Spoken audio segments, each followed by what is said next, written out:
uMisizulu uzalwa isibeletho esingcolileyo.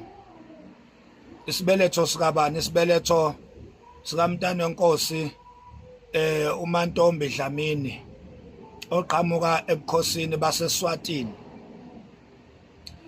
UMdlokombane ingonyama yebuza nje, ukhothama nje uMdlokombane lelo qiniso beselazi, beselifikile kuye, bese iqediwe futhi neprocess yokulungiswa kwalo.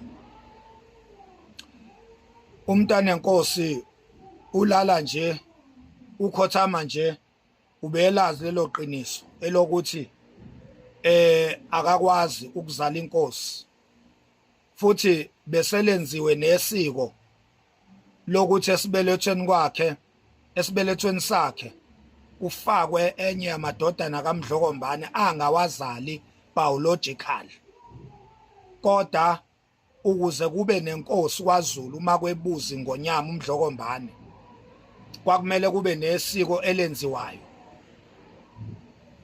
Enziwa-ke ama-meetings after iqiniso lifikile kuMdlokombane elokuthi wadayiselwa ingulubisi esakeni ngokulobola uMntane Nkosi uMantombi Dlamini. Kwabe sekwenziwa ama-meeting ukuthi lelo phutha lizolungiswa kanjani na. Ayemabili-ke ama-options ekwaqhamuka nawo ekwangalungiswa ngawo lelo phutha. Kwakumele uMdlokombane akhethe i-option eyodwa.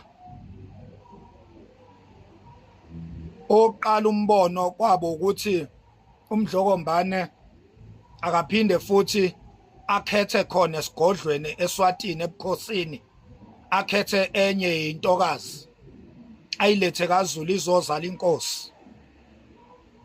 Akakuvumanga lokho uMdlokombane ukwenza ngoba wayengesenalo ithemba lokuthi angeke futhi aphinde adayiselwe enye ingulubisi esakeni. Ilapho uMdlokombane wabe sekhetha u-option number 2 wokuthi akukhethwe enye yamadodana akhe okuyiyona endala, bese kwenziwa isiko lokuthi ifakwe esibelethweni sikaMntane Nkosi. Yena lo onesibeletho esingcolile akwenziwa isiko lokuthi akukhethwe madodaneni esendeni likaMdlokombane, ebese ifakwa leyo ndodana ngokosiko, ngoba biological uMntane Nkosi uhlulekile ukuzala inkosi, hayi ngoba ezenze yena ngenxa yamanyala azaleke kuwo, ngenxa yomndeni wakhe nabazali bakhe. Uhlulekile ukuletha inkosi kwaZulu. Kwabe sekwenziwa-ke isiko, nakhona lelo siko uMdlokombane wayehlonipha yena uMntane Nkosi, emhlonipha, emdabukela. Wathi okungcono akwenziwe isiko thizeni lokuthi akufakwe enye yamadodana ami i-introduce esibelethweni sikaMntane Nkosi ukuze kuzoba yiyo leyo ndodana eyoba inkosi.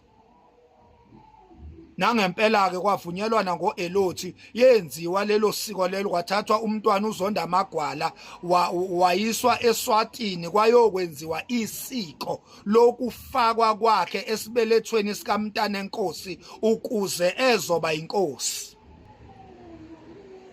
Ubhuti wasesigodlweni eSwatini walala nosisi wakhe ukuze kuzaleke uMntane Nkosi uMantombi. Asiqhubekeni. Kwasuka indodana yalala nendodakazi, kwazalwa uMntane Nkosi uMantombi Dlamini. Uyayiva ke ngokho amaqiniso lawa eningawazi iZulu. Enye into ungayikhuluma uyidefend uzume ngomlenze owodwa kanti wenziwa okungazi. Ubhuti noma indodana ezala uMntane Nkosi kanye nonina kaMntane Nkosi bayalamana bandawonye. Ingakho uMntane Nkosi akanakho komalume, ngoba uma kaMntane Nkosi nobaba wakhe balamana kanje. lelo ke kwaba ichilo kwaba ihlazo ela disqualifya isibeletho samntana enkosi ekutheni singakhiqiza noma singazala inkosi. Ingakho uMisizulu engaqualify ukuba inkosi ngoba uzalwa umama ozalwa ngamanyala. Siyakhuleka esilweni samabandla ngoku siyakhuleka kwindlu lamithi yamakhosi. Sithi bayede hlanga lamakhosi. Ukuba khona kwethu la osukwini lanamhlanje njengabadidiyeli bebutho likaZulu bempi yesilo asithokozile kahle ngenkulumo eyenziwa umnumzane uMax Makhanya kwi social media akhombisa ungasihloniphi nje isizwe sonkana sikaZulu, akhombise ungayihloniphi indlunkulu nesilo sikaZulu, ukwehlisa isithunzi unomthebe wesizwe ngalendlela enza ngayo. Kodwa kana kuba kunjalo ngeke sivumele imizwa yethu nentukuthelo ibe ngaphezulu kokuhlonipha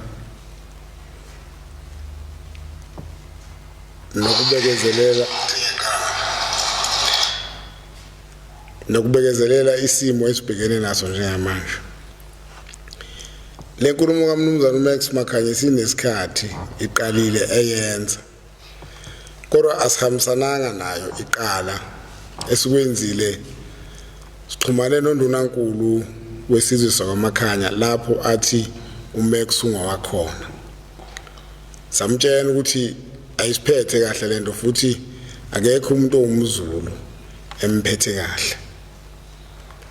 Silandela umgudu ukuthi Ndunankulu wesizwe sakwaMakhanya uMnumzana uMbongeni Makhanya uNdunankulu wesizwe awuqoqelele udaba ukusondezela le ndoda ebonakala ingasihloniphi siwuZulu wonkana. uNdunankulu wesizwe sakwaMakhanya walwemukela udaba walithatha. Sizama njalo ukuhlonipha inkosi bakwaMakhanya nesizwe sakwaMakhanya, sisihloniphe ekuthenini asibakhombi ngenjumbano, kodwa sicela ukuthi lo okhulumayo bamsondeze sikwazi ukukhuluma naye. Ulithathileke udaba uNdunankulu wesizwe sakwaMakhanya walisebenza, wabuya kithi wathi sebefikile kubuka lo mfo oMax. Kwatholakala ukuthi akekho ekhaya, akasahlala ekhaya, usuwahlala kade ehlala eMayville, nakhona eMayville akasekho sebemkhombe eGoli.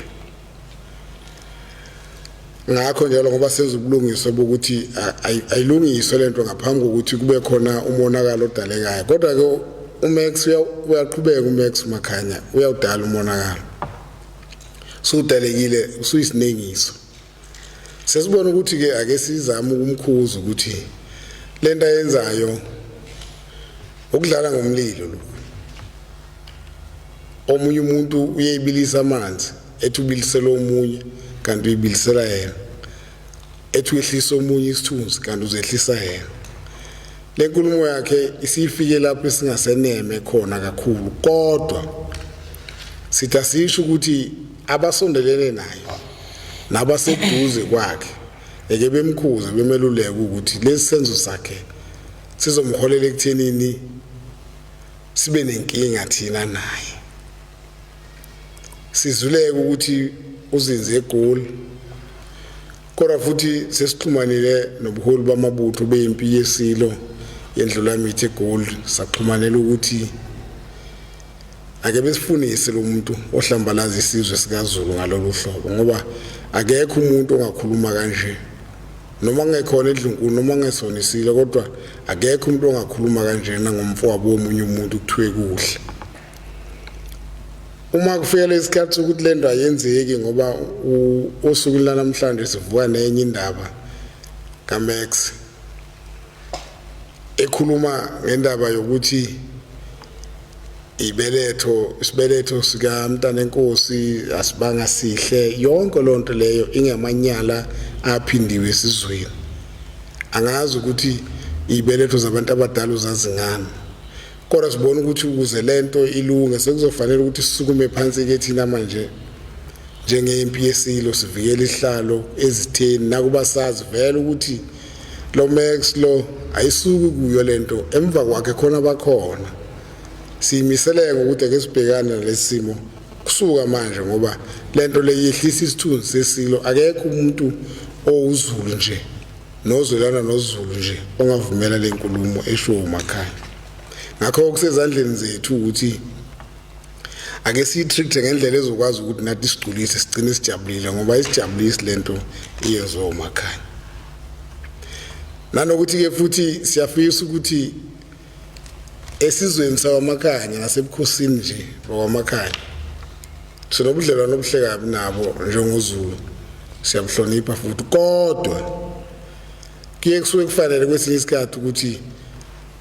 isizwe nje sakwamakhaya nobukhosi bakwaMakhaya buvele obala ukuthi buyahambisana nalento abuhambisani nalento beyikhipha kulento beyifaka kulento ngoba uMax ubonakala edelela kodwa ngaphambi kwakhe besethi usuka kwaMakhaya njengoMakhaya manje ke lento izodala ukuthi kube nobutha obungenasidingo sibona ukuthi ke sekufika isikhathi sokuthi sisukumeleke lento sime ngeenyawo zombili sikhulume ngayo ukuthi into ke siphatha kabi ke nesihlukumezayo nezodala ukuthi kube nemikhuhlane yiyo ke le abasondelene naye ngoba khona nabanye abasemva kwakhe abazi ukuthi kusukela manje sikhona sobuya nomkhwezeli ngoba kunabanikazi bayo lento abayiphehlayo ake ngithathe lesi sikhathi ngibingelele kuZulu wonke uhlangene ngibingelela isilo esihleze esihlalweni isilo uMisizulu ngibingelela amakhosi ngibingelela induna zamakhosi ngibingelela abadidiyeli bamabutho wonke kaZulu bese ngibingelela nje uZulu wonkana ngithatha leli thuba ke ngithi angenze le video yokuxolisa ey'nkulumweni zami esezithe zahamba zafinyelela ey'ndaweni ey'thile esizweni sakithi kaZulu Zulu kaMalandela ake ngixolise kakhulu ngale senzo sami kuhambe kwafika kimi ukuthi kube nesithangami la bekuhlangene khona I think induna noma abadidiyeli bamabutho kaZulu la bebehlangene khona-ke benza-ke umbukiso bhanyabhanya lo abawenzile la bebe-addressa khona mina ukuthi bayangifuna ngenxa yey'nkulumo zami ezingehli kahle kuningi-ke engithe mangibabheka noma bekhuluma ngakunothisa ukuthi okay indlela abakhuluma ngayo nendlela abayiyona isithanda ukuba ingozi kakhulu kimi ngizwakalisa nje ukuxolisa okukhulu kuningi mhlampe engabe ngiyaqhubeka ngiyakukhuluma kodwa hhayi ngifundile ukuthi kwesami isizwe kwesethu isizwe sikaZulu kunezinto ey'ngakhulunywa okumele ungayikhulumi noma uyibone okumele uyihlabe inhlali uyishaye indiva kube ngathi awuyiboni enkulumweni nje abayikhulumile obaba labana abathrendayo laphana ey'nkundleni zokuxhumana la bebekhuluma nami khona bethi bayangixwayisa bethi kodwa bayangifuna okuyinto-ke edidayo ukuthi umxwayisa kanjani umuntu uphinde futhi umfune ngoba bekwanele kona ukuthi ningixwayise ngoba nami inkulumo ngiyenze khona la emafonini nesixwayiso senu futhi besizofinyelela kimi njengoba sifinyelelile nje khona la emafonini kube sekumangaza-ke ukuthi kuphuma amagama okuthi seniphume inqina niyangifuna niphume inqina impela niyangifuna okuyinto-ke leyo engicabanga ukuthi iyathusa iyathusa kakhulu